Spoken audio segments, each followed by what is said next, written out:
নমস্কার বন্ধুরা, আজকে আমি করব কুল মাখা এবং দেখাবো কুলকে অনেক দিন ধরে কিভাবে সংরক্ষণ করবেন। প্রথমে আমি কুলের বোটা ছাড়িয়ে কুলগুলিকে ভালো শুদ্ধ জলে ধুয়ে নিচ্ছি। তারপর কুলের ওপর দিয়ে দেব খানিকটা নুন দিয়ে আমি কুলগুলিকে একটু ভালো করে মাখিয়ে নিলাম।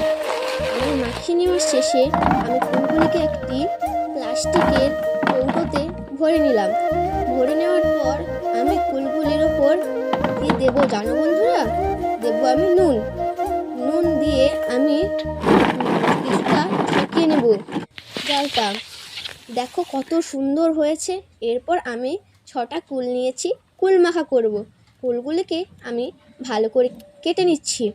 এর ভিতরে দেখাবো আমার দিদির তৈরি করা গাছের ছোট্ট বাগান। তো ওই বাগানে কী কী ফুল আছে তোমরা দেখবে? চলো দেখাই কী কী ফুল আছে। তো চলো তোমাদের দেখাই। প্রথমে আছে একটি সাদা এবং গোলাপি রঙের মিশ্রণে একটি গোলাপ। দেখো কত সুন্দর লেগেছে গোলাপটা।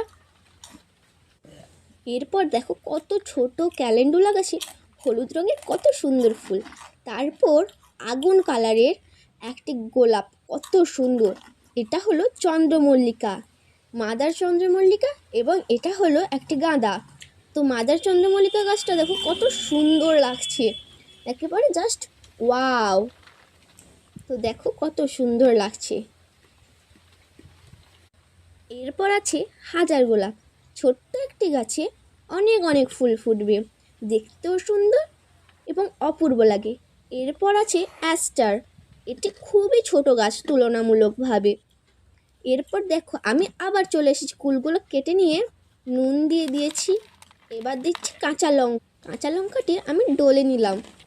ডলে নেওয়ার পরে আমি দেব কি বলো তো, ডলে নেওয়ার পরে আমি আবার কুলগুলোকেও ভালোভাবে লঙ্কার মতো ডলে নেব।